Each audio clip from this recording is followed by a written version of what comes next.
여러분 안녕하십니까? 누리 PD 김준입니다. 자, 미국 대선 결과 과연 어떻게 될까요?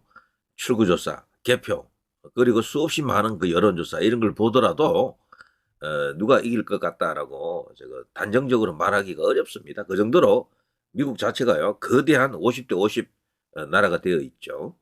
이게도 간신히 저도 가까스로 지고 이렇습니다. 자, 어, 지지 성향에 따라서 뭐 누가 이긴다라고 이렇게 말하는 것은 쉽지만 객관적으로 이렇다 저렇다 말하는 것은 참 쉽지 않은 것 같아요. 자, 그런데 놀라운 것은 트럼프 진영에서 지금 뭔가 충격적인 카드를 준비하고 있는 것 같은데 피바다를 애고하고 있습니다. 피바다 발언이 나왔고요. 그리고 대선 불복, 그리고 이길 경우에는 뭐 그렇지 않겠습니다만 만일에 트럼프 캠프 쪽에서 자신들이 이제 패배하는 쪽으로 기운다라고 이렇게 나타날 때는 그야말로 내전에 준하는 어떤 그런 상황이 발생할 수도 있다. 이런 이야기죠. 자, 지금 뭐 다른 이야기 필요 없이 말이죠. 쭉 이렇게 일어나고 있는 그 상황을 헤드라인만 이렇게 보더라도 정말 미국이라는 나라가 너무도 지금 위험한 상황에 처해 있구나.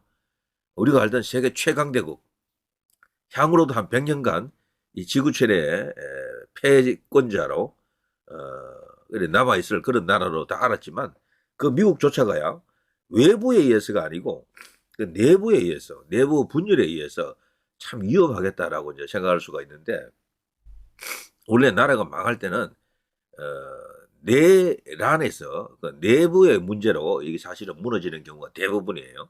큰 나라들은 전부 그렇게 무너졌습니다. 미국도 그렇게 될 것인가? 이건 정말 믿기지 않습니다만 제가 볼 때는 미국 자체도 위험하다라고 봅니다. 너무도 지금 공화당, 민주당 뭐 꼭 그걸 떠나서 말이죠.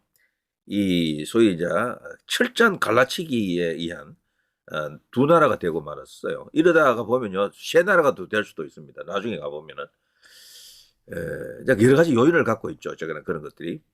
자, 트럼프 지지자들 선거 부정운동 사전 모의했다. 또 이런 뉴스가 있었죠.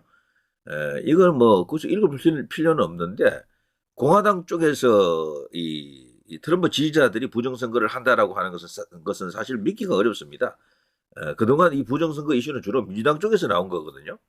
이제 거기에 대항하기 위해서 뭔가 방어적 조치를 한다든가 아니면 우리도 니들만 할 줄 알아 우리도 하겠다라는 이런 어떤 일종의 대항 심리가 이제 작용한 일부 이제 그런 현상이 있다라고 합니다.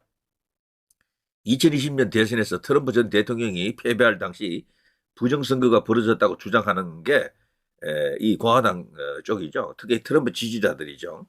도둑질을 막아라. 스탑 더 스틸인데요.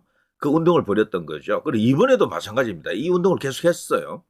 자, 이렇기 때문에 트럼프 진영에서는 지금 촉각을 곤두세우고 있는 것은 개표입니다.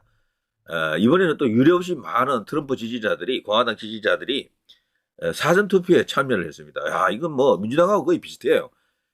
특별히 이번에는요, 사전투표가 항상 이 민주당이 많이 앞서기 때문에 우리도 많이 하자 운동이 일어나가지고 엄청나게 많은 사람들이 사전투표를 했다 그래요, 공화당 쪽이.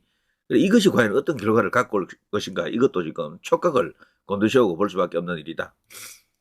자, CNN 조지아주 2개 투표소 폭탄 위협에 주민 1시간 대비했다. 자, 이런 게요, 세계 최강대국 미국에서 일어나고 있는 일이라고 하니까 믿기지가 않으시죠? 와, 이 선거라고 하면 정말 철두철미하게, 공정하게, 그리고 안전하게 이렇게 치러져야 되는데, 미국이 이럴 수가라고 하는 그런 뉴스가 심심치 않게 많이 터집니다. 이거는 후진국, 아주 저 밑에 아프리카 뭐 이런 어떤 저개발국에서나 있을 법한 그런 일들이 이 세계 최강대국 미국에서 이런 일이 일어난다니까 저 역시도 말이죠. 진짜 깜짝 놀랄 일입니다. 놀랄 일이다. 자, 2024 미국민의 선택. 2020년 사태, 그 아시죠? 의회당 난입 뭐 어쩌고 저쩌고 하는 그런 사태들. 근데 당시 트럼프 쪽에서는 우리가 이겼는데 졌다 이렇게 돼가지고 선거 불복 분위기가 심상치 않았죠. 그때 워싱턴으로 몰려들었던 트럼프 지지자들 뭐 제가 뭐 그때 영상도 많이 봤지만 뭐 트랙터 몰고 오고 뭐 난리 났었잖아요. 그러면서 수만 대 그런 어떤 차량 행렬들이 있었고 막 그러면서 그 거대한 내란이 일어날 수도 있는 그런 분위기가 있었어요. 그걸 어쨌거나 이제 이렇게 미봉책이죠. 해결하지 못하고 지금 넘어온 겁니다. 트럼프는 그 당시에도 불복했어요. 그래서 패배자로서 어떤 발언도 하지 않았습니다. 내가 이겼다라는 그 스탠스를 유지하고 있고요. 그리고 겨우 이제 이렇게 그 상황을 진정시키고 나서 4년이 지난 지금 다시 대선에 지금 도전해가지고 어쩌면 당선될 수도 있는. 근데 만일에 당선되지 않으면은 엄청난 어떤 카드를 준비하고 있는 그런 어떤 여러 가지 뉴스가 나오고 있죠. 진영 간 갈등 양상이 이건 위험 수위를 넘은 거죠. 우리나라도 대한민국도 지금 이렇게 되고 있는데 미국이 더 위험한 것 같아요. 어떤 면에서는. 미국은 주방위군이 따로 있잖아요. 19곳 주방위군 배치 대기 완료되어 있고요. 바이든 대통령은 어떤 경우든 대비할 준비가 되어 있다라고 하더라고요. 트럼프가 지든 이기든 해리스가 지든 이기든 다 준비가 되어 있다. 일어날 수 있는 모든 소요 사태에 대한 그 방어책이 다 준비되어 있다. 대비책이 있다라고 하던데 그걸 해야 될 정도로 미국이라는 나라가 지금 심각한 어떤 위기 상황에 처해 있다라고 봐야 됩니다. 그리고 수없이 많은 소송이 이제 일어날 것은 불을 뻔하고요. 소송의 결과는 또 엄청 오래 걸립니다. 그리고 미국은 특징적으로요, 이 대선이 치러지고 나면은 대선 최종 그 승리자를 그 발표하는 시간이 굉장히 길어질 것 같아요, 이번에도. 단숨에 그게 나타나지 않고요. 이게 심한 경우에는 한 2주 이상 간다라고 하는데, 우리나라와는 완전히 다르죠. 우리는 뭐 보통 이제 이 대선을 치르게 되면은 자정 넘어가기 전에 보통 윤곽 드러나잖아요. 대충 결정이 나버리지 않습니까? 그날. 근데 미국은 그렇지 않고 이게 이제 여러 가지 주 자체의 문제도 있지만 개표 과정에서 여러 가지 어떤 상황이 발생한다라는 것을 이야기합니다. 자, 이렇기 때문에 선거 불복할 수 있는 요소도 많은 것입니다. 여기 보면요.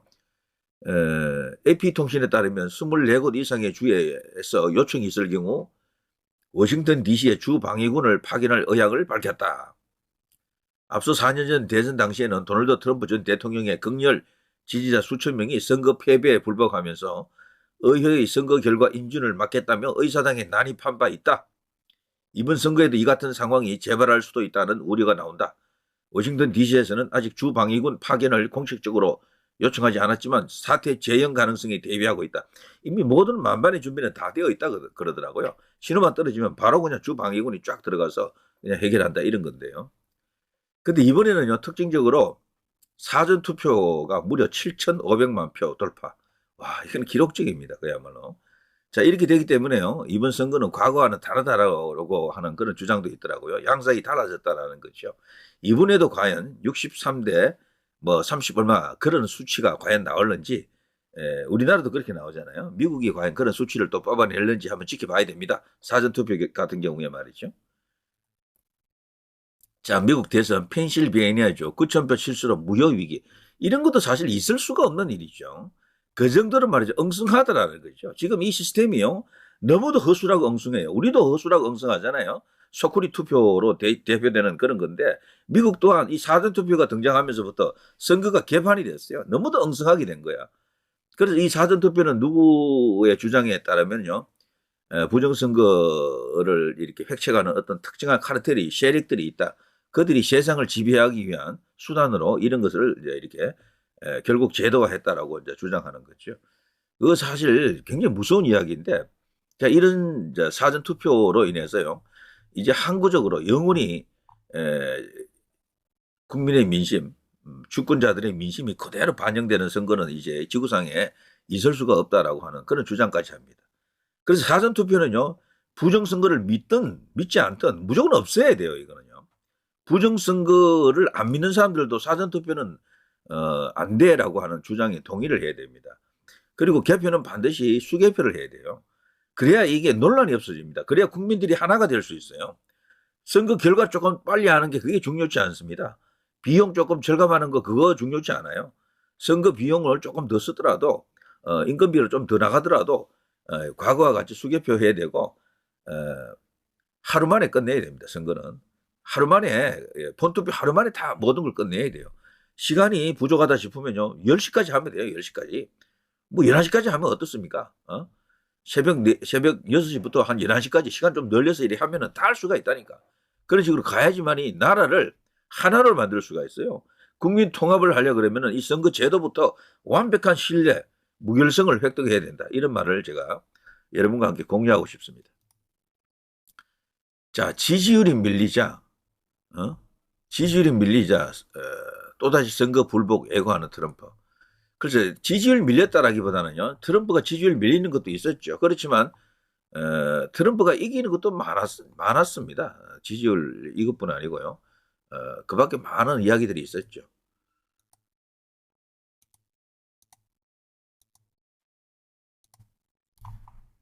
이거 말고도 많은 게 있는데, 잠깐만요.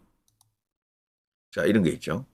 미국 대혼란 주려는 의도, 적대국 러시아 콕 집어 경고, 러시아에서 돈 받고 했다, 선거판 뒤흔든 영상의 비상, 이거 전부 부정선거 했다, 나도 했다, 이런 식으로 이게 릴레이 영상이 막 올라왔었죠. 그리고 트럼프 지지자들 일부가 선거권도 없는데 미국으로 들어가서 뭐 어떻게 워낙 허술하니까 이 신분 확인 과정도 그렇고, 그래서 이런 식으로 선거했다라고 그걸 말이죠, 인정하는 게 있어요. 인정하는 거, 그걸 갖고 막 이렇게 공개하고 그랬습니다. 이런 것 자체가 모두 미국이라는 나라가 지금 얼마나 허술한지를 보여주는 것이죠. 이런 게 있고요. 뭐 또 있는데 하나 더. 자, 이렇게 말이죠. 미국이 지금 아주 위험한 상황에 처해 있다는 것을 보여주고 있습니다. 자, 그런데 이런 상태에서 트럼프 캠프가요, 트럼프 쪽에서 주장하는 내용이 하나 있습니다. 그들이 그 주장하는 도둑질, 해리스 척 혹은 민주당 척이라고 여기서 이제 주장하는데요. 도둑질하는 방법이 있습니다. 그거를 제가 한번 13가지 방법인데 말씀드리겠습니다. 이렇습니다. 그 13가지는요, 물론 트럼프 측의 일방적인 주장일 수도 있지만 일단 이게 우려가 상당한 어떤 설득력도 있는 것 같아요. 첫째는 시민권이 없는 이주민들을 대거 투표하게 한다는 주장입니다. 이게 사실은 지금 조금 전에도 제가 말씀드렸지만 이게 투표권 없는 사람이 투표를 한 뒤에 인정하는 릴레이가 사실이 있었거든요. 이제 그거에 대한 수사가 이루어져야 되겠죠. 자, 이런 것들. 그리고 개표소에서의 집계 부정. 2020년 필라델피아와 디트로이트에서 등록된 유권자보다 더 많은 투표가 집계되었다. 이런 것들이 있고요. 그리고 지난달 그 펜실베이니아주 앨런타운의 한 연설에서 트럼프는 이미 랭크스트에서 이 같은 부정을 시작했다라고 주장을 했었고요. 그리고 민주당에 일방적으로 유리한 언론 보도, 이것들도 문제다라고 하는 거죠. 트럼프는 자신에게 불리하게 보도하는 주류 언론의 행태, 이것을 거론하면서 선거 간섭이고 이것은 일종의 부정선거를 위한 밑밥이다, 이렇게 주장하죠. 러닝메이트인 J.D. 벤슨은 2020년 조 바이든 대통령의 아들 헌터 바이든의 노트북에 대한 보도를 제대로 안 했다, 그것 때문에 수백만 표를 잃었다라고 주장했었고요. 워싱턴 포스트는 폭스뉴스, 워싱턴 프리 비컨 등 우익 미디어 생태계도 번창하고 있다고 이제 소개했습니다만, 어쨌거나 이 선거 시스템에서는 좌파 혹은 민주당 쪽이 압도적으로 유리하다, 이렇게 이제 주장하는 거죠. 거기다가 트럼프 자신의 그 개인 비리 있지 않습니까? 그것을 연방이나 조지아주 검찰, 맨해튼 지방검사 등이 이거 사법 처리하는 과정에서 형사 사건을 크게 부각시킨 그 내용들이 일종의 이제 선거 개입이다, 선거 간섭이다, 이렇게 주장을 하고 있죠. 그리고 해외로부터의 그 미국인들, 이 사람들이 불법적으로 투표한다, 이런 주장이 있습니다. 우편 투표 같은 게 해당이 되겠죠. 자, 트럼프는 지난 9월 SNS 게시물에서 시민권 확인이나 신원 검증 없이도 해외로 투표 용지를 이메일로 보내 투표하도록 한다, 이렇게 지금 주장합니다. 그리고 민주당이 자신의 부재자 투표지를 투표소나 투표함에 배달하도록 다른 사람에게 허용해 조작되도록 했다 주장합니다. 이런 것 자체가 상식적으로는 설마 싶지만 이런 것들이 다반사로 일어난다라고 주장하는 목소리가 너무도 많아요. 자, 2020년 그때 4년 전 500만 표 차이로 패배한 캘리포니아주에서도 이와 같은 투표지 수학 부정이 있었다라고 트럼프 측에서는 주장하는 거죠. 공화당 소속 투표감시원의 활동이 방해를 받아서 제대로 이렇게 그 활동하지 못했다라는 주장도 있습니다. 트럼프는 그때 2020년 선거에서 패배한 뒤 미시간, 펜실베이니아, 조지아 및 기타 주에서 공화당 감시원 없이도 우편민 부재자 투표가 불법적으로 비밀리에 처리되었다 이렇게 주장을 합니다. 개표 기계가 조작 해킹됐다는 이런 주장도 당연히 있습니다. 그게 바로 2020년 부정선거의 가장 큰 요인이다 이렇게 지금 보고 있는 것이고요. 그리고 소프트웨어를 만드는 회사가 바로 그 유명한 도미니언 선거 시스템의 기계가 트럼프 자신에게 투표한 투표를 삭제하거나 상대 후보에게 이렇게 바꾸었다 이렇게 주장하는 거죠. 자, 워싱턴 포스트는요 28개 주에서 이 회사 기계가 사용됐으며 부정이 있었다고 주장된 투표 용지를 수동으로 계산해 확인하기도 했다라고 트럼프의 주장을 이제 부정했습니다만 어쨌거나 이런 주장이 끊임없이 일고 있습니다. 민간단체의 자금이 민주당 유권자에게 유리하게 집행됐다는 주장도 있고요. 그 밖에 또 많은 어떤 주장이 있습니다. 이걸 이제 보더라도 트럼프 쪽에서는 지금 이번에 이 사태를 이 결과 여하에 따라서 지금 이미 예고한 것처럼요 굉장히 충격적인 발언이 그 입에서 나와 있는 거죠. 선거 불복을 넘어서 피바다, 내전, 내란 이런 것들입니다. 와 정말 이게 대한민국에서도 이게 충분히 이제 이게 살펴보고 반면 교사 혹은 뭔가 이렇게 시금석이 되도록 우리도 단단히 준비를 해야 될 것 같습니다. 미국이 이럴진데 우리나라는 이런 생각도 해볼 필요가 있고요. 진짜 트럼프가 마음먹기에 따라서는 정말 거대한 내전이 일어날 수도 있는 그런 상황입니다. 과거에 남북전쟁 같은 뭐 그런 수준의 전쟁 같은 건 아니겠지만 소위 이제 정치적 내전이 되겠죠. 뭐 이렇게 되면 미국은 사실상 두 동강 났다 이렇게 보는 거죠. 그래서 우리도 너무 미국만 믿고 가면 안 되겠다 이런 생각이 듭니다. 미국의 도움을 받되 미국과 함께 가되 우리 자체적으로 모든 걸 할 수가 있어야 된다 이런 생각이 드네요. 자, 누리 PD 김준혜였습니다.